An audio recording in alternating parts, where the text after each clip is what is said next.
પ્રાર્થનામાં સૌથી મહત્ત્વની ભૂમિકા એ છે આપણો ભાવ કેટલો છે. શબ્દનું બહુ મહત્ત્વ નથી, ભાવનું ખૂબ મોટું મહત્ત્વ છે. કેટલા ભાવથી આપણે પ્રાર્થના કરીએ છીએ, કેટલી શ્રદ્ધાથી આપણે પ્રાર્થના કરીએ છીએ, કેટલા ઈશ્વરમાં ઓતપ્રોત થઈને આપણે પ્રાર્થના કરીએ છીએ, એને આધારે ઈશ્વર પ્રાર્થના સાંભળે છે. સાંભળે છે એ ગેરંટીવાળી વાત છે. સાંભળે છે એ ગેરંટીવાળી વાત છે. ભાવ જોઈએ આપણો, બસ.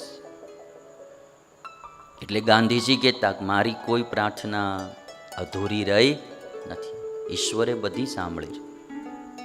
અને એમાંય જ્યારે આત્મકલ્યાણની પ્રાર્થના હોય, પરોપકારની પ્રાર્થના હોય, એ તો ઈશ્વર અવશ્ય જલ્દી સાંભળે.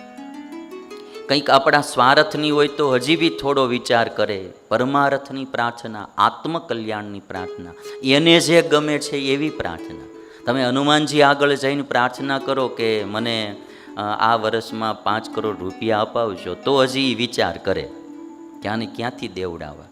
પણ તમે ત્યાં જઈને એમ પ્રાર્થના કરો કે તમારે જેવી રામમાં નિષ્કામ ભક્તિ હતી એવી મને ભક્તિ આપજો, તો હનુમાન તરત રાજી થાય. કારણ કે એને તો ગમતી ચીજ થઈ ગઈ. એ તો એને કરાવવું હોય, એ તો એને કરાવવું હોય, એટલે એ તરત સાંભળે. તમે એમ કહો કે તમારા જેવું બ્રહ્મચર્ય વ્રત મને દેજો, એ તો તરત સાંભળે. એની રુચિની વાત થઈ ગઈ, એની ગમતી વાત થઈ ગઈ, એ પ્રાર્થના એ તરત સાંભળે. અને એટલા માટે આપણે રોજે ભગવાનને પ્રાર્થના કરવી જોઈએ. સ્વામિનારાયણ ભગવાને વચનામૃતમાં આ વાત શીખવાડી.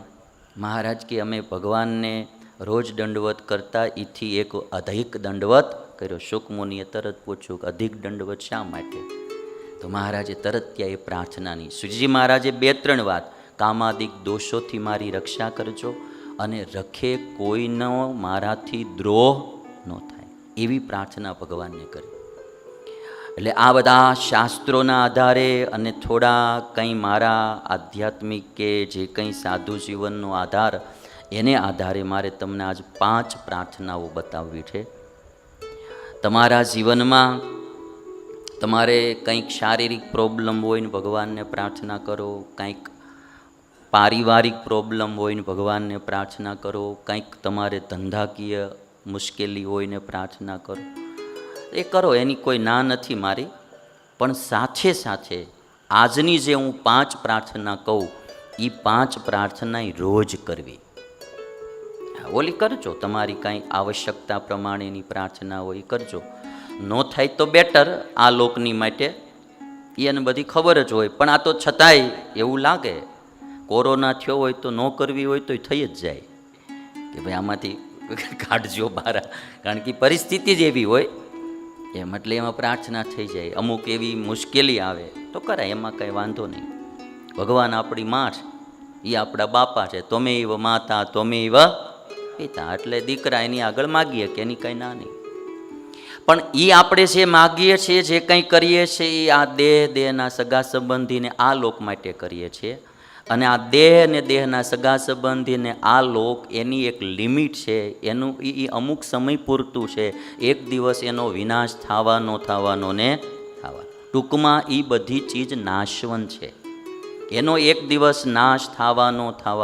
ગમે એટલું આપણે જાળવીએ આ શરીરને તો એક દિવસ નાશ થવાનો. દેહના સગા સંબંધી નાશ થવાના, અને જે કંઈ આપણે ભેગું કરેલું છે એ પણ એક દિવસ વિનાશ થવાનો. એ નાશવંત બધું છે. નાશવંત માટે જેટલી પ્રાર્થના કરીએ એટલી આત્મા શાશ્વત છે. એ આત્મા માટે પણ પ્રાર્થના કરવી, એ પરમેનન્ટ છે. આ ટેમ્પરરી, ગમે એટલી કરશો તો ટેમ્પરરી રહેવાની. લ્યો, એ આ પેન કિલર ટેબ્લેટ જેવી પ્રાર્થના કહેવાય. આ લોકની પ્રાર્થના ઘડીક તમારો દુખાવો હળવો કરી દે, પણ વળી પાછો રોગ જ્યાં સુધી નથી મટ્યો એટલે પાછો દુખાવો તો થવાનો ને થવાનો. જો તમારે ફ્રેક્ચર થઈ ગયું હોય ક્યાંય બી, અને પછી તમે ડૉક્ટર પાસે જાઓ, ઓપરેશન કરે અને પેનકિલર ટેબ્લેટ આપે, કારણ કે દુખાવો થવાનો જ હોય, લઈ લો એટલે દુઃખ વયું જાય. વળી પછી જો ટેબ્લેટ ન લ્યો એટલે વળી પાછો દુખાવો થાય. જ્યાં સુધી એનો વ્યવસ્થિત હાંધો ન થાય ત્યાં સુધી દુખાવો તો થાય જ.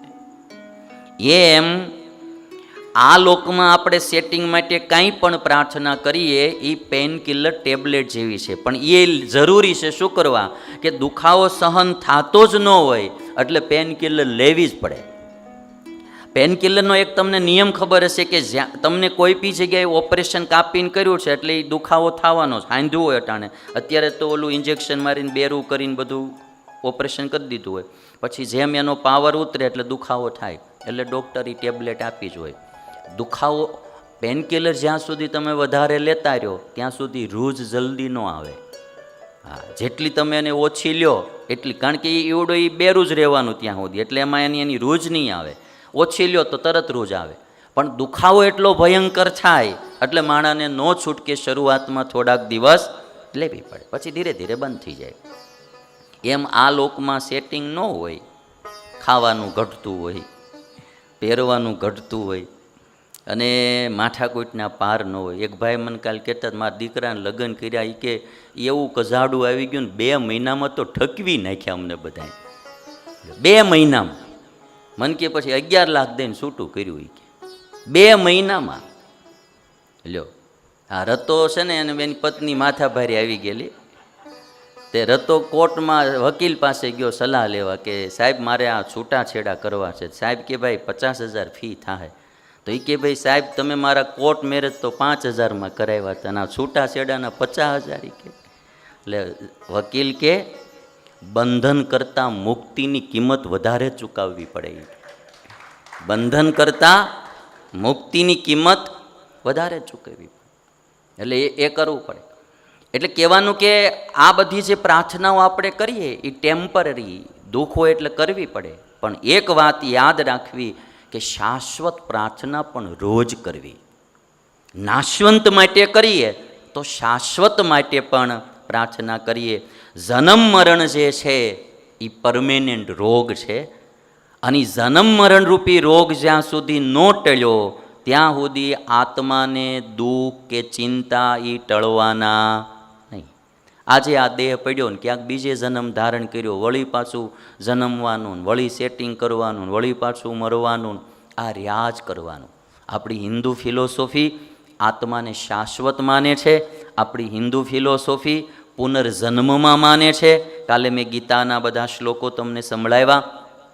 તો જન્મ મરણ ટળે તો પરમેનન્ટ સુખ થઈ જાય.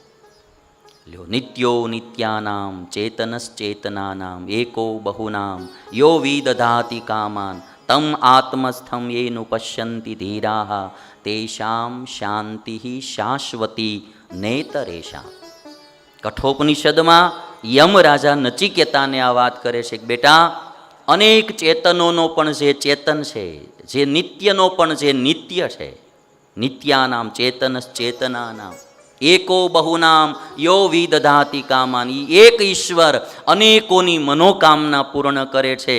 તમ આત્મસ્થમ, એને જે પોતાના આત્માને વિશે પશ્યંતી જોવે છે, તમ આત્મસ્થમ એનું પશ્યંતી ધીરાહ, પણ એને કોણ જોવે? ધીર પુરુષ.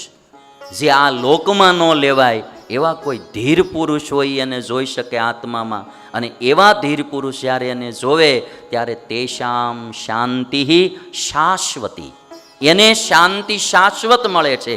ન ઇતરેશામ, બીજાને એ શાંતિ મળતી નથી. કઠોપનિષદમાં આ વાત કીધી.